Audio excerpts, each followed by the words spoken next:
Hello friends, welcome to Jahangir Sahab math. मेरा नाम है नरेंद्र जहांगीर और हमने क्लास 10th मैथ्स की एक्सरसाइज 8.1 का क्वेश्चन नंबर 8 लिया है।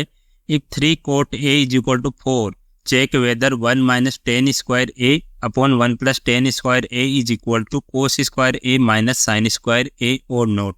ये दिया हुआ है कि A की कंडीशन दे रखी है। इसमें ये हमें प्रूव करना है कि ये है या नहीं है। ठीक है, अगर येस है तो बोल देंगे कि ये इक्वल है, तब तो येस बोल देंगे। अगर नहीं है इक्वल तो नो बोल देंगे। ठीक है, तो चलो इसको सॉल्व करते हैं। हमें क्या गिवन है? हमें गिवन है 3 cot A is equal to 4। तो cot A की वैल्यू कितनी आ गई यहाँ से? cot A is equal to 4/3। ठीक है, अब हमें पता है कि एक मंत्र होता है हमारा, पंडित बद्री प्रसाद हर हर बोले सोना चांदी तोले। ठीक है, तो साइन का ये फॉर्मूला होता है P/H, कोस का होता है B/H और टेन का होता है P/B, means perpendicular upon base. और कोट का क्या होता है? कोट किसका उल्टा होता है? टेन का। तो टेन का फॉर्मूला क्या होता है? P/B। तो कोट का क्या हो जाएगा? Base upon perpendicular.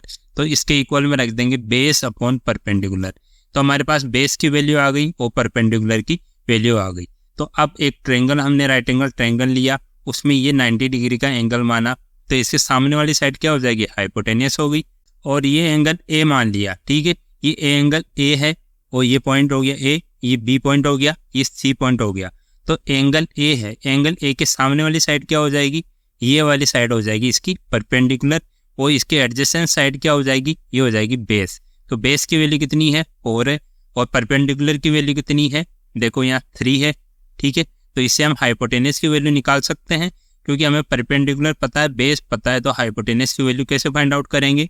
Using Pythagoras theorem. तो यहाँ लिखता हूँ, using Pythagoras theorem H square, hypotenuse का square is equal to perpendicular का स्क्वायर प्लस बेस का स्क्वायर। तो हाइपोटेनस की वैल्यू हमें फाइंड आउट करनी है। तो परपेंडिकुलर की वैल्यू कितनी है? 3 है, तो 3 का स्क्वायर प्लस बेस कितना है? 4 है, तो 4 का स्क्वायर इज इक्वल टू 3 का स्क्वायर कितना हो जाएगा? 9 प्लस 4 का स्क्वायर 16। इसको ऐड करेंगे तो 25 आएगा। ये एच स्क्वायर के इक्वल है। तो एच की वैल्यू हमारे पास कितनी आ जाएगी? ये आ जाएगी, एच को, एच स्क्वायर है इधर, तो एच रखेंगे, स्क्वायर को उधर लेके जाएंगे तो ये रूट में चेंज हो जाएगा, तो रूट 25। तो एच की वैल्यू हमारे पास आ गई 5। ठीक है, एच की वैल्यू 5 आ गई, तो एच की इक्वल टू 5 आ गया यहाँ पे। तो हमारे पास बेस, हाइपोटेनस और परपेंडिकुलर तीनों की वैल्यू हमारे पास मिल गई। अब हमें टेन ए की वैल्यू फाइंड आउट करनी है, कोस ए और साइन ए। ठीक है, तो इस जो LHS है, लेफ्ट हैंड साइड वाला है, इसको मैं सोल्व करता हूँ, फिर RHS को सोल्व करता हूँ, दोनों की वैल्यू फाइंड आउट करता हूँ, फिर देखते हैं कि इक्वल है या नहीं है। तो चलो स्टार्ट करते हैं। तो यहाँ देखो LHS क्या है? 1 माइनस टेन स्क्वायर ए अपॉन 1 प्लस टेन स्क्वायर ए, ये हमने लिख लिया है। अब इसको सोल्व करेंगे तो 1 माइनस टेन ए की वैल्यू कितनी हो जाएगी? ए वाला एंगल ये है, इसके सामने वाली परपेंडिकुलर हो गई, इसके एडजेसेंट बेस हो गई। तो यहाँ देखो टेन का फॉर्मूला क्या होता है? Perpendicular upon base. तो परपेंडिकुलर कितना है? 3 और बेस कितना है? 4। तो यहाँ लिख सकता हूँ मैं 3/4। और टेन स्क्वायर है तो इसका स्क्वायर लिखेंगे, अपॉन 1 प्लस टेन ए की वैल्यू 3/4 यही आएगी सेम, और प्लस का साइन है ही, और तो 3/4 का होल स्क्वायर। टेन स्क्वायर है, टेन स्क्वायर ए है, तो 3/4 का होल स्क्वायर कर दिया। इसको अब सॉल्व करेंगे आगे, तो 1 माइनस 3/4 का होल स्क्वायर, तो 3 का स्क्वायर 9 हो गया, अपॉन 4 का स्क्वायर 16 हो गया, और इसके डिवाइड में 1 प्लस 9/16 आ गया, एज इट इज आ गया। ठीक है, अब इसको आगे सॉल्व करेंगे तो इज इक्वल टू 1 माइनस 1, इसका एलसीएम लेंगे ऊपर, है ना, तो एलसीएम लेंगे तो यहाँ 16 एलसीएम आया। अब 16 एलसीएम आया तो 16 को 1 से डिवाइड करेंगे तो 16 टाइम्स आया, और 16 को 1 से मल्टीप्लाई करेंगे फिर तो ये 16 ही आ गया, माइनस ये 9 आ जाएगा, क्योंकि 16 को 16 से डिवाइड करेंगे 1 आया, 1 को 9 से मल्टीप्लाई किया 9 ही आ गया।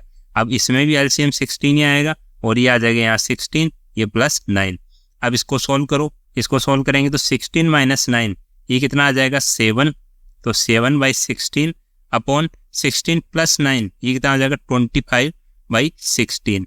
अब देखो इसके डिवाइड में 16 है डिनोमिनेटर में, और इसके डिनोमिनेटर में भी 16 है, तो ये दोनों कैंसिल आउट हो जाएगा। तो इसकी वैल्यू हमारे पास आ गई 7/25। ये कैसे कैंसिल आउट हुआ? ये क्वेश्चन नंबर 7 में मैंने डिटेल में बताया है, आप वहाँ से देख सकते हैं। तो ये आ जाएगा 7/25, ये हमारे पास LHS की वैल्यू आ गई। अब हमें RHS की वैल्यू फाइंड आउट करनी है, तो चलो RHS की वैल्यू फाइंड आउट करते हैं। यहाँ लिखता हूँ बाई RHS।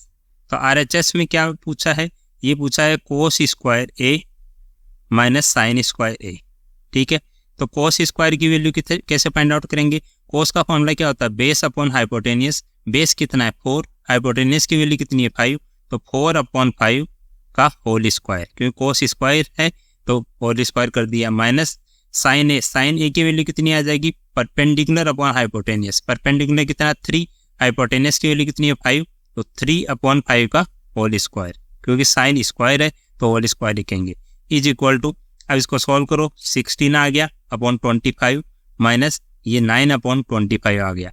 अब इसको सॉल्व करेंगे तो एलसीएम आ जाएगा हमारे पास 25, तो 16 का 16 हो जाएगा माइनस 9 आ जाएगा। जी टीच या सॉल्व कर ही लेंगे, काफ़ी ईजी है, आपको अंडरस्टैंडिंग होनी चाहिए। जैसे एलसीएम ले लिया, एलसीएम को इस नंबर से डिवाइड करेंगे तो 1 टाइम्स हुआ, 1 को 16 से मल्टीप्लाई करेंगे तो 16 आ गया, ऐसे ही 9 आ जाएगा। अब इसको आगे सॉल्व करेंगे तो 16 माइनस 9 कितना होता है 7/25। अब देखो इसकी जो RHS की वैल्यू है वो 7/25 आई, और जो LHS की वैल्यू है वो भी 7/25 ही आई हमारी। ठीक है, तो दोनों इक्वल आ गई, तो यहाँ लिखेंगे LHS is equal to RHS, दोनों सेम है तो ये इक्वल हो गया। इक्वल हो गया तो मीन्स ये कंडीशन फुलफिल कर रहा है इसको, तो ये हमें प्रूव करना था। हमने इसका आंसर हो जाएगा यस दिस इज राइट। ठीक है, तो हमने इजी लैंग्वेज में इसको सोल्व कर लिया। थोड़ा सा स्पेस की कमी थी तो मैंने ये लाइन से इसको बाइफरकेट किया है, थोड़ा अलग किया है, सेपरेट किया है। तो ये LHS इसको आप नीचे ऐसे ड्रॉ डाउन करके सॉल्व करते जाएंगे, ऐसे RHS साइड में RHS की वैल्यू सॉल्व करके बता सकते हैं। ठीक है, तो काफ़ी ईजी क्वेश्चन था। अगर समझ आया तो अपने दोस्तों के साथ शेयर करो और चैनल को सब्सक्राइब कर लो, ताकि क्लास 10th मैथ्स के सभी क्वेश्चंस आपको ईजी लैंग्वेज में यहाँ मिल सके। ठीक है, थैंक यू।